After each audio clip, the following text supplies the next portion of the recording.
YCP అధినేత YS Jagan Delhi బాట పట్టనున్నారా? ఏపీలో వైసీపీ నేతలకు వ్యతిరేకంగా జరుగుతున్న కుట్రను వర్ణించనున్నారా? అయితే ఆయన ఎవరిని కలుస్తారు? ఏ పార్టీ నేతలు ఆయనతో కలిసి వస్తారు? ఇప్పుడు పొలిటికల్ సర్కిల్స్లో ఇదే చర్చ నడుస్తోంది. మద్యం కుంభకోణంలో కీలక అరెస్టులు జరుగుతోన్న సంగతి తెలిసిందే. మొన్నటికి మొన్న రాజంపేట ఎంపీ మిథున్ రెడ్డి అరెస్ట్ అయ్యారు. ఇప్పుడు తదుపరి అరెస్ట్ జగన్మోహన్ రెడ్డిదేనని ప్రచారం నడుస్తోంది. ఈ క్రమంలో జగన్ ఢిల్లీకి వెళతారని పెద్ద ఎత్తున ప్రచారం జరుగుతోంది. అయితే ఏపీలో కూటమి ప్రభుత్వంపై ఫిర్యాదు చేసేందుకేనని టాక్ వినిపిస్తోంది. అయితే అదే సమయంలో ఇతర పార్టీల నేతలను కలిసి మద్దతు కోరతారని కూడా తెలుస్తోంది.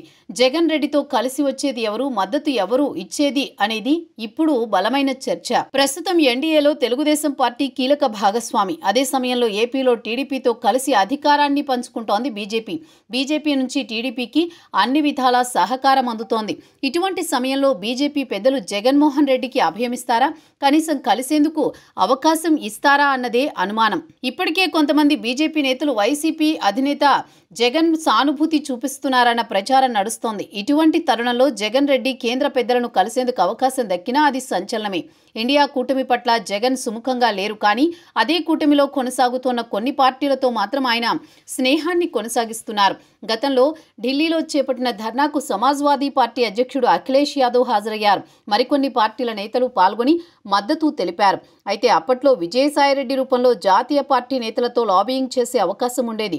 ఇప్పుడు ఆ పరిస్థితి కూడా లేదు. మరోవైపు జాతీయ స్థాయిలో ఇతర పార్టీలతో జగన్ రెడ్డి కలిసి నడిచిన దాఖలాలు లేవు.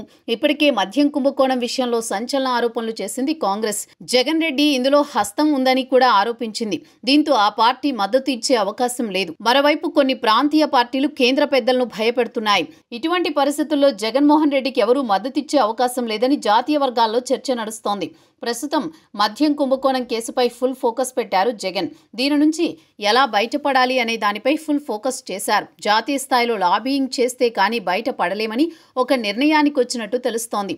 అదే సమయంలో జాతీయ స్థాయిలో పోరాటం చేస్తే సానుభూతి లభిస్తుందన్న ఆలోచనతో ఉన్నారు. అందుకే తాడేపల్లికి రాకుండా బెంగళూరు ప్యాలెస్లో వ్యూహరచనలో ఉన్నట్లు తెలుస్తోంది.